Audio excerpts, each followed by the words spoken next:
भुदरगड तालुक्यातील सवतकडा धबधब्यामध्ये पडून युवकाचा मृत्यू।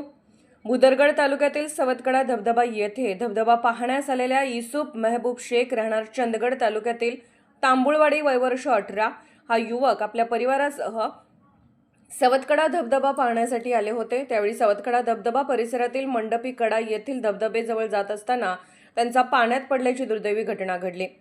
ही बातमी परिसरामध्ये एकच खळबळ उडाली।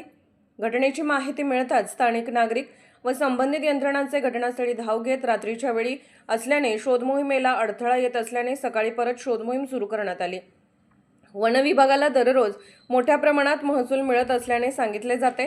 पर्यटकांचे तिकीट विक्रीतून दररोज लाखो रुपयांचा महसूल मिळत असताना पर्यटकांच्या सुरक्षेसाठी पुरेशी उपाययोजना आहेत का, असा गंभीर सवाल आता नागरिकांतून उपस्थित होत आहे। आमच्या चॅनलला लाईक करा, शेअर करा, सबस्क्राइब करायला विसरू नका।